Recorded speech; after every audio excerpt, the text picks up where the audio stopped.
প্রিয় শিক্ষার্থীরা, আসসালামু আলাইকুম। আশা করছি তোমরা যে যেখানে যে অবস্থায় আছো ভালো আছো।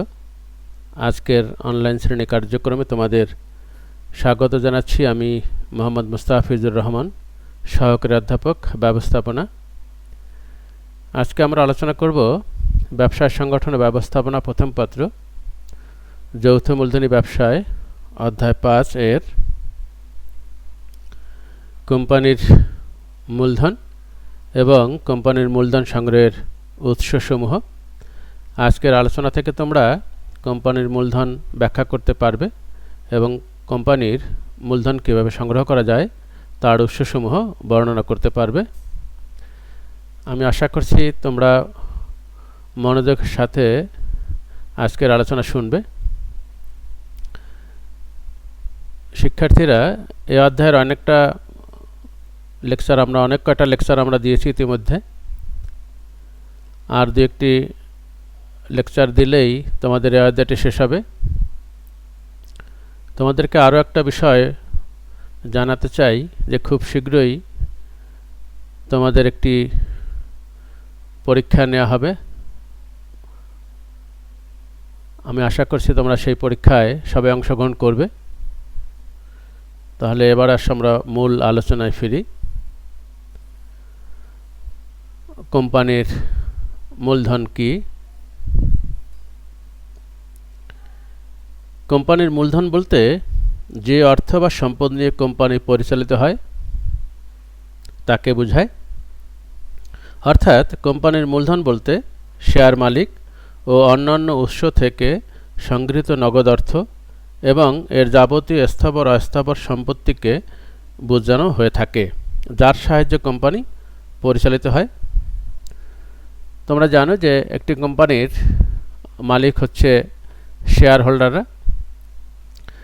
তাই শেয়ার হোল্ডার এবং অন্যান্য উৎস থেকে যে মূলধন সংগ্রহ করে তাকেই কোম্পানির মূলধন বলে। আমাদের দেশে বৃহদায়তন যে কোম্পানিগুলো আছে সেই কোম্পানিগুলোর যে মূলধনের ধরন আছে, প্রথমে সেটাকে দুভাগে ভাগ করছে। একটা হচ্ছে উৎস বিচারে কোম্পানির মূলধন, আরেকটি হচ্ছে প্রকৃতি বিচারে কোম্পানির মূলধন। উৎস বিচারে কোম্পানির মূলধনকে দুই ভাগে ভাগ করা হয়েছে। একটা হচ্ছে শেয়ার মূলধন, অন্যটি হচ্ছে ঋণ মূলধন। আর প্রকৃতি বিচারে কোম্পানির মূলধনকে আবার দুই ভাগে ভাগ করা হয়েছে। একটা হচ্ছে স্থায়ী মূলধন, অন্যটি হচ্ছে চলতি মূলধন বা কার্যকরী মূলধন। তাহলে একটা চিত্রে আমরা একটু দেখে নিচ্ছি যে কোম্পানির মূলধনের শ্রেণীবিভাগ। তো কোম্পানির মূলধনকে প্রথমে দুটো ভাগ করা হয়েছে। একটি হচ্ছে উৎস বিচারে, অন্যটি হচ্ছে প্রকৃতি বিচারে। উৎস বিচারে আবার কোম্পানির মূলধনকে দুটো ভাগে ভাগ করা হয়েছে। একটা হচ্ছে শেয়ার মূলধন, অন্যটি ঋণকৃত মূলধন। আর প্রকৃতি বিচারেও এটাকেও দুভাগে ভাগ করা হয়েছে। একটা হচ্ছে চলতি মূলধন, অন্যটি হচ্ছে স্থায়ী মূলধন। তাহলে আসো এবার আমরা এই মূলধন সম্পর্কে একটু বিস্তারিত আলোচনা করি।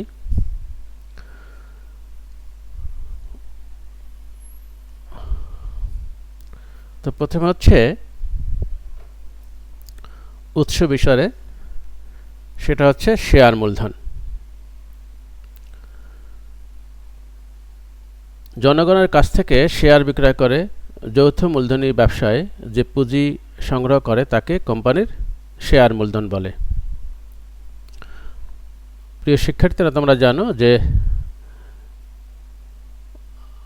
মূলধনের এককে ক্ষুদ্র ক্ষুদ্র একক হচ্ছে শেয়ার।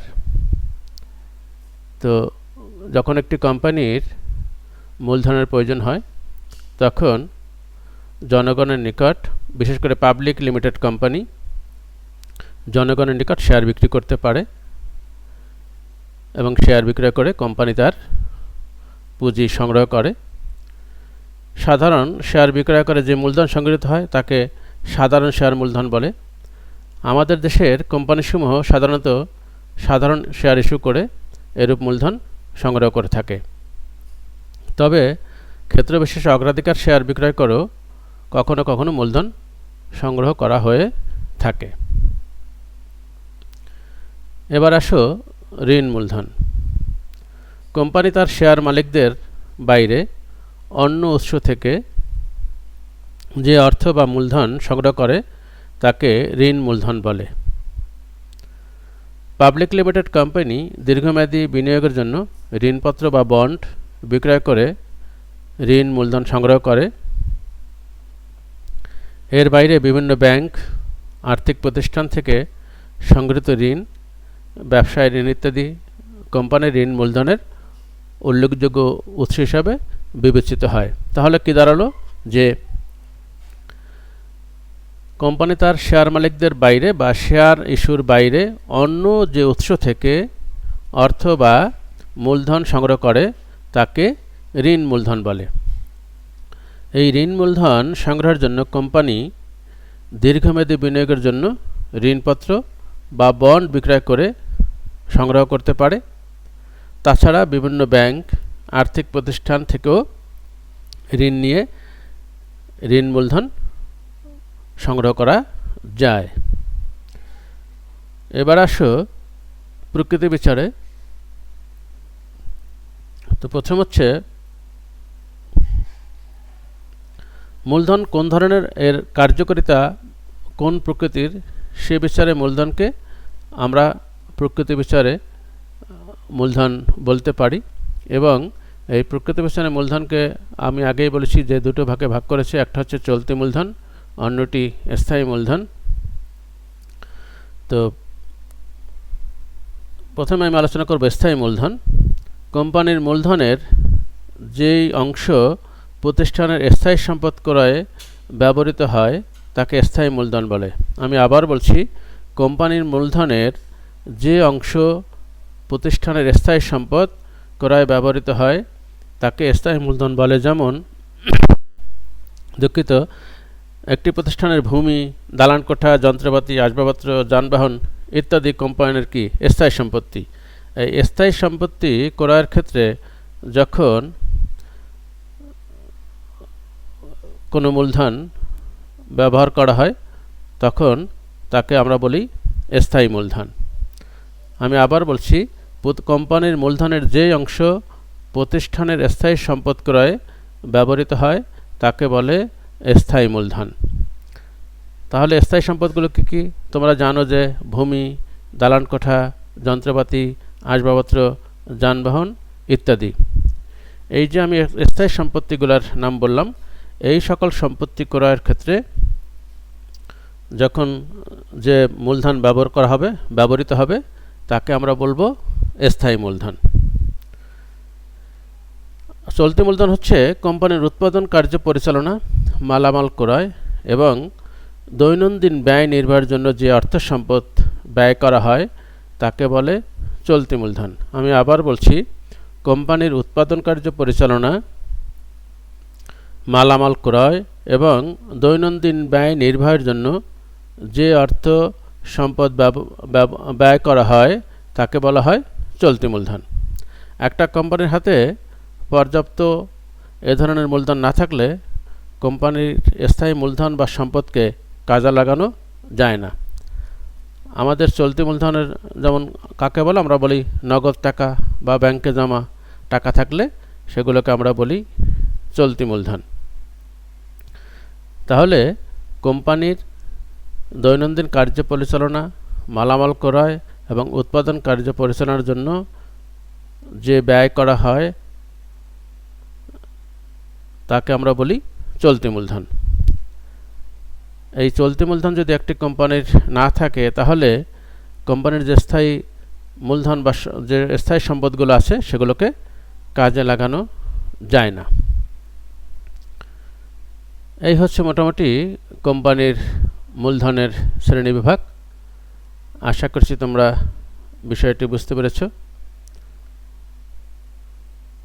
এবারে আমি আলোচনা করব কোম্পানির মূলধন সংগ্রহের উৎসসমূহ। বৃহদায়তন ব্যবসায় সুষ্ঠুভাবে পরিচালনার জন্য পর্যাপ্ত মূলধনের প্রয়োজন হয়।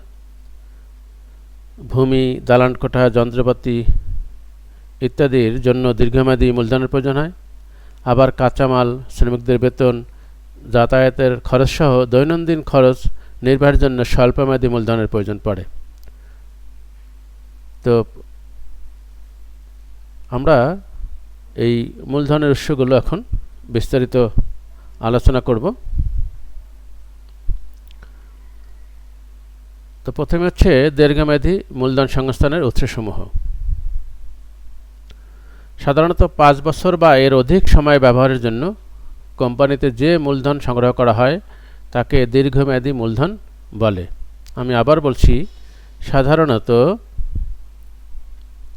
5 বছর বা এর অধিক সময় ব্যবহারের জন্য কোম্পানিতে যে মূলধন সংগ্রহ করা হয় তাকে দীর্ঘমেয়াদী মূলধন বলে। তো একটি কোম্পানিতে এ ধরনের মূলধন সংগ্রহের উৎসসমূহ প্রথমে হচ্ছে শেয়ার বিক্রয়। কোম্পানির নিজস্ব মূলধন সংগ্রহের জন্য বাজারে শেয়ার বিক্রয় করতে পারে।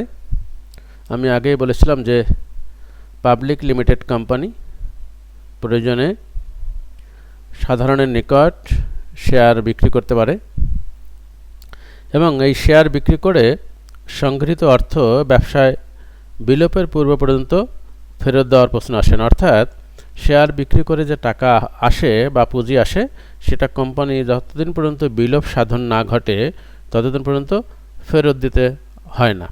অবশ্য অগ্রাধিকার শেয়ারের বিক্রয় করা হলে বিক্রয় চুক্তি অনুযায়ী নির্দিষ্ট সময়ের মধ্যে বা পরে এর মূল্য পরিশোধ করতে হয়।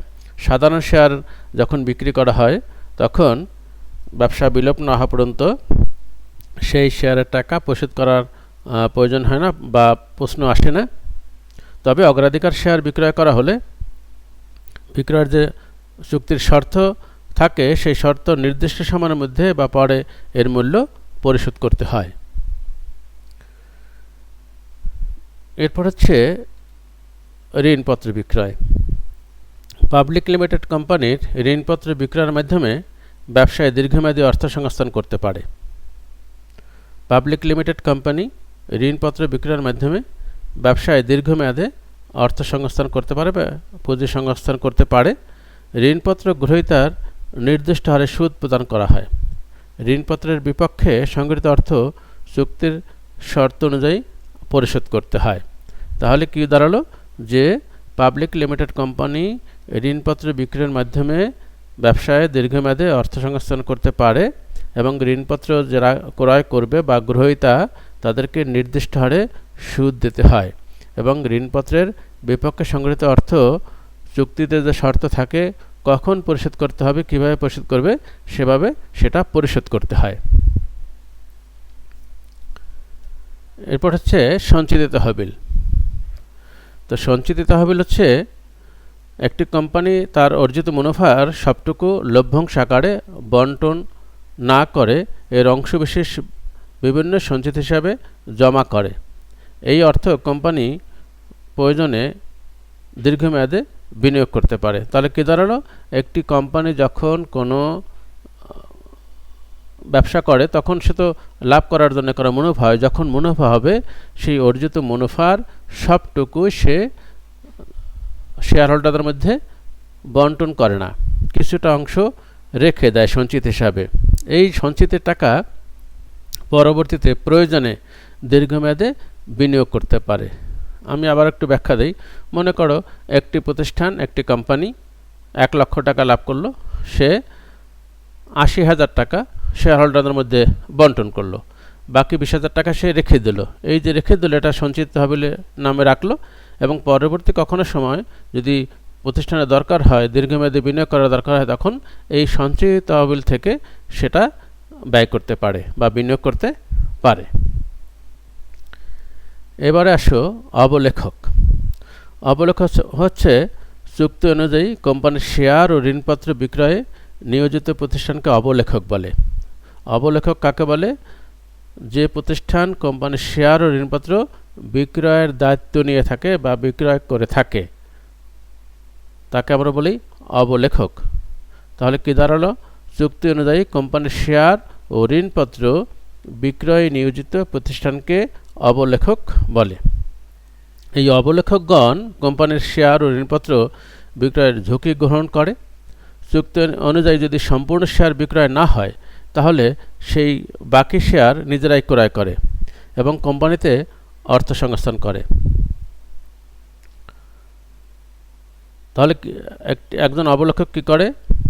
সে তার চুক্তি মোতাবেক বা চুক্তি অনুযায়ী কোম্পানির শেয়ার ও ঋণপত্র বিক্রয়ের দায়িত্ব গ্রহণ করে বা দায়িত্বে নিয়োজিত থাকে। যদি কখনো যে শেয়ার বিক্রি করার কথা সেই শেয়ার যদি বিক্রি না হয় তাহলে যে অবিক্রিত শেয়ার সেটা অবলেখক ক্রয় করে নিয়ে যায়।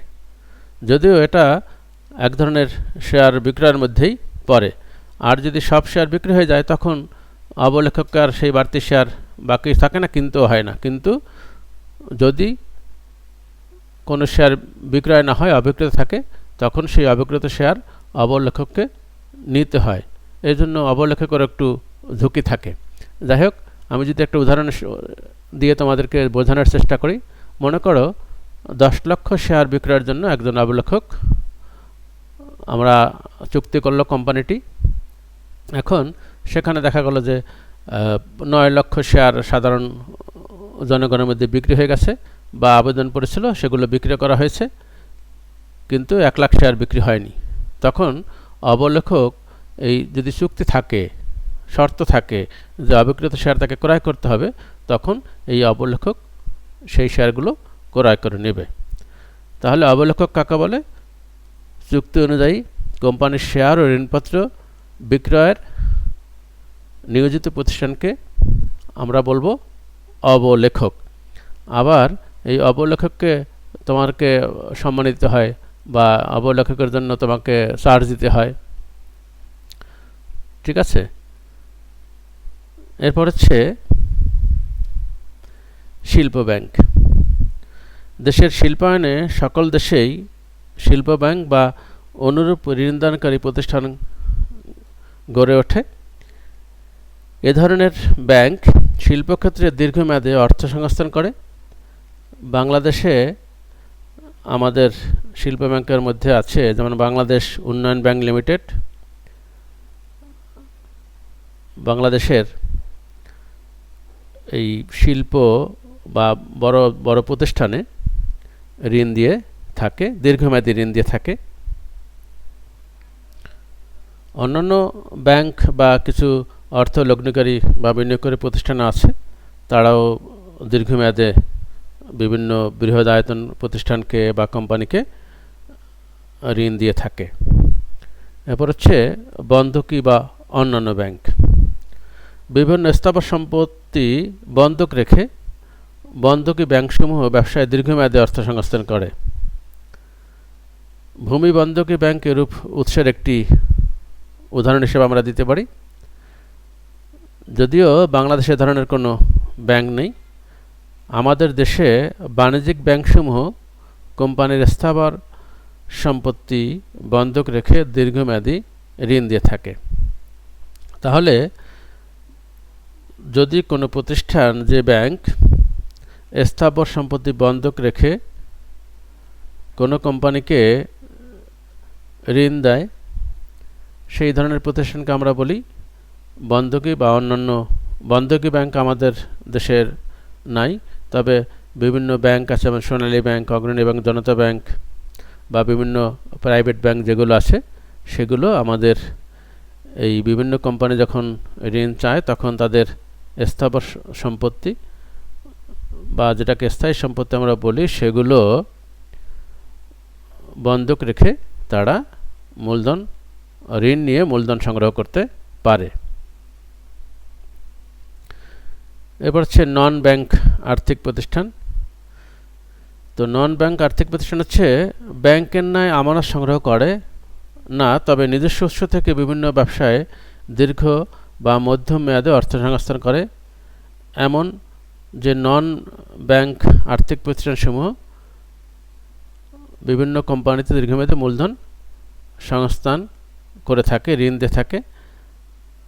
তাহলে যারা ব্যাংকিং কার্যক্রম করে না, অর্থাৎ তারা ব্যাংকের ন্যায় আমানত সংগ্রহ করে না, কিন্তু তাদের নিজস্ব উৎস হতে বিভিন্ন ব্যবসায়ের দীর্ঘমেয়াদী অর্থ সংস্থান করে।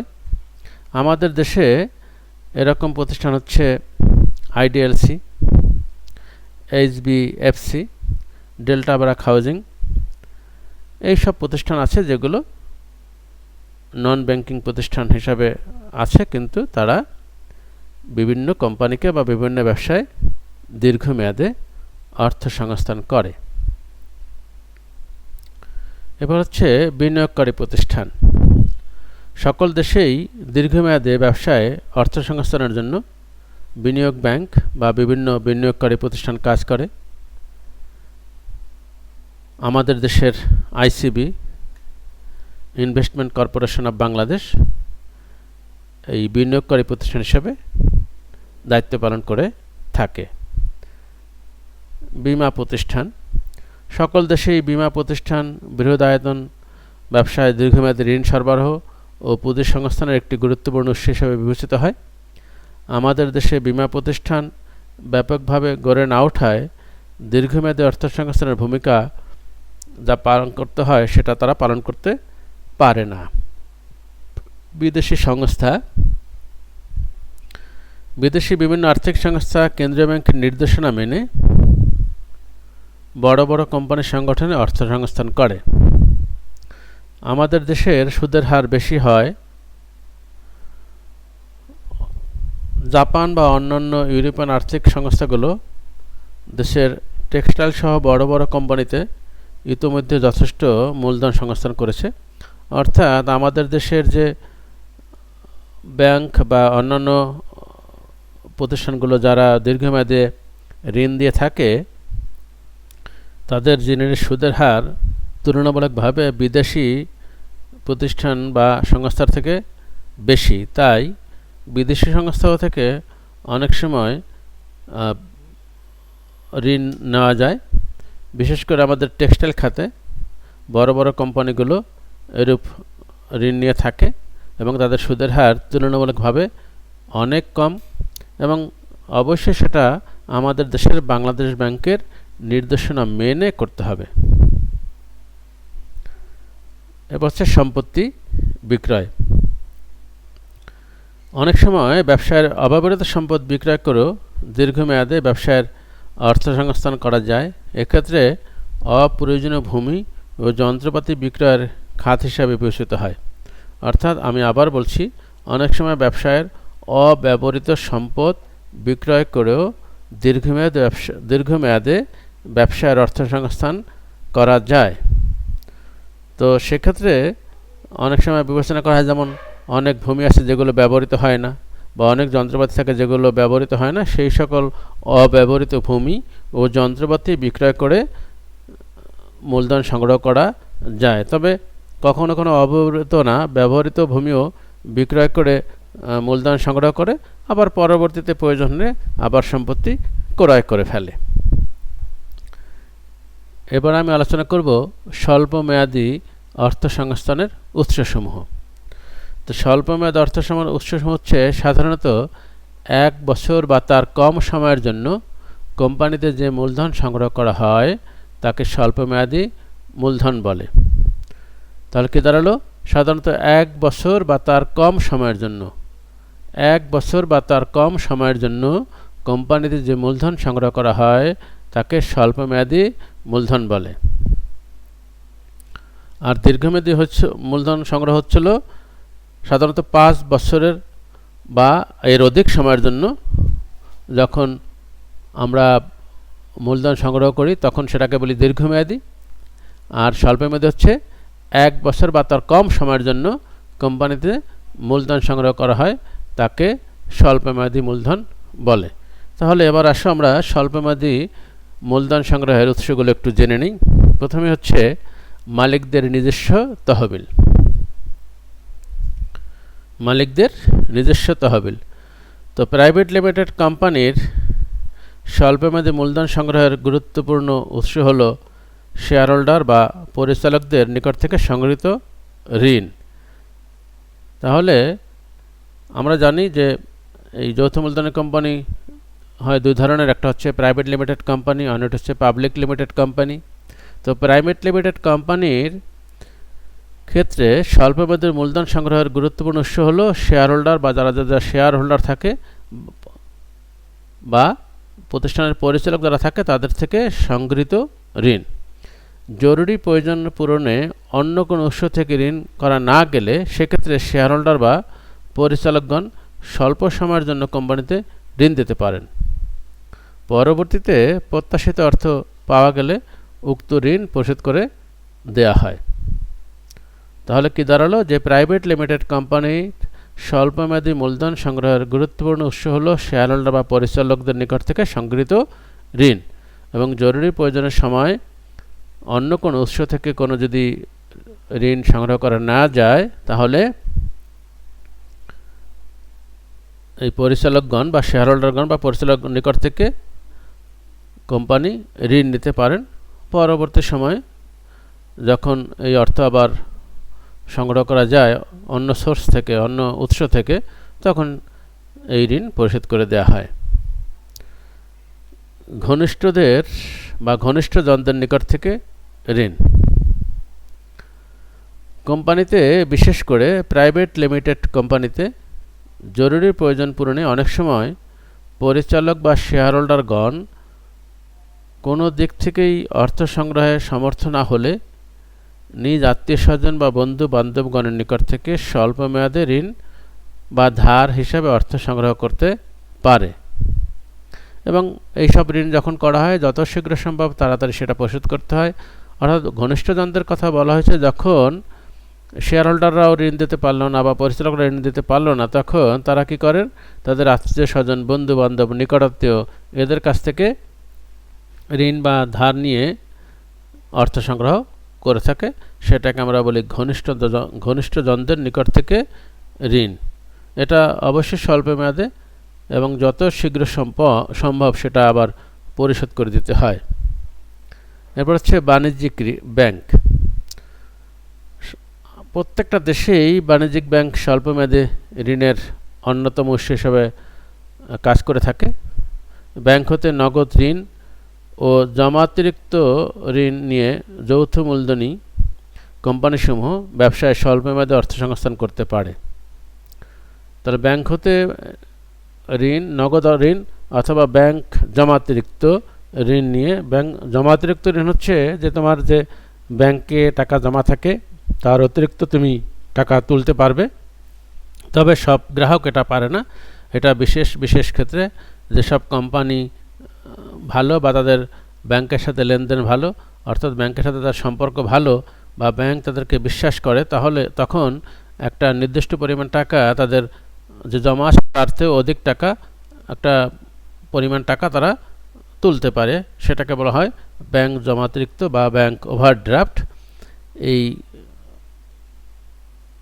অর্থ সংগ্রহের ক্ষেত্রে বাণিজ্যিক ব্যাংক থেকে নগদ ঋণ বা জমাতিরিক্ত ঋণের মাধ্যমে যৌথ মূলধনী কোম্পানিসমূহ ব্যবসায় স্বল্প মেয়াদে অর্থ সংস্থান করতে পারে। আমাদের দেশে অধিকাংশ কোম্পানি এই বাণিজ্যিক ব্যাংক থেকে স্বল্প মেয়াদে মূলধন সংগ্রহ করে থাকে। ব্যবসায় ঋণ। ইদানিংকাল বা বর্তমানকালে অধিকাংশ লেনদেন ধারে সম্পন্ন হয়, তাই অনেক ক্ষেত্রেই কোম্পানি ধারে পণ্য সংগ্রহ করে তা বিক্রয়পূর্বক মূল্য পরিশোধ করে। ফলে এরূপ ধারে ক্রয় ব্যবসা অর্থ সংস্থান উৎস হিসাবে গণ্য হয়। ধারে ক্রয় তো তোমরা বুঝতে পারতেছো, মনে করো একটি কোম্পানির অন্য একটি প্রতিষ্ঠান থেকে ধারে পণ্য ক্রয় করলো এবং সেই পণ্য বিক্রয় করে টাকা পরিশোধ করলো। তাহলে দেখা গেল এই ধারে ক্রয়ের ফলে তাকে আর অর্থ বিনিয়োগ করতে হলো না, সে এই ধারে ক্রয়ের মাধ্যমেই ব্যবসা অর্থ সংস্থান করতে পারল। শিল্প ব্যাংক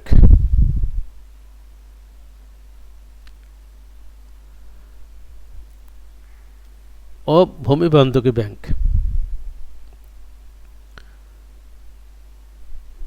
এ সকল ব্যাংক সাধারণভাবে ব্যবসায় দীর্ঘমেয়াদী অর্থ সংস্থান করলেও যৌথ মূলধনী কোম্পানির ব্যবসায়ের প্রয়োজন এ ব্যাংক অনেক সময় স্বল্প মেয়াদেও ঋণ দিয়ে থাকে। আমরা জানি যে শিল্প ব্যাংক আমাদের দেশে দীর্ঘমেয়াদী ঋণ দিয়ে থাকে, আর ভূমি বন্ধকি ব্যাংকের আমাদের দেশে দেখা যায় না। বাণিজ্যিক ব্যাংকগুলোই বা অন্যান্য যে নন ব্যাংক আর্থিক প্রতিষ্ঠান আছে তারা স্থায়ী সম্পদ বন্ধক রেখে ঋণ দিয়ে থাকে। তো শিল্প ব্যাংক অনেক সময় দীর্ঘমেয়াদী ঋণ দেওয়ার সাথে সাথে স্বল্প মেয়াদেও কোম্পানির ব্যবসার প্রয়োজনে স্বল্প মেয়াদেও অনেক সময় ঋণ দিয়ে থাকে। এই হচ্ছে মোটামুটি কোম্পানির অর্থ সংস্থানের উৎসসমূহ। প্রথমে আমরা বলেছি দুটো পদ্ধতিতে করে, একটা হচ্ছে দীর্ঘমেয়াদী আর একটা হচ্ছে স্বল্পমেয়াদী। আমি আশা করছি তোমরা আজকের আলোচনা বুঝতে পেরেছ। আর আমি শুরুতেই বলেছিলাম যে তোমাদের একটি পরীক্ষা হবে, আমি একটু ব্যাখ্যা দিচ্ছি। সেটা হচ্ছে যে প্রতিষ্ঠান থেকে একটি পরীক্ষা আশা করছি খুব শীঘ্রই নেওয়া হবে সকল বিষয়ের উপর। সেটা এমসিকিউ হতে পারে, সাথে সিকিউ সহ। খুব শীঘ্রই তোমাদের নোটিশের মাধ্যমে সেটা জানিয়ে দেবে কর্তৃপক্ষ, আশা করছি। আমি তোমাদের একটু জানিয়ে দিলাম যাতে তোমরা এই রমজান মাসে একটু পড়াশোনা করো, একটু প্রস্তুতি নিতে থাকো।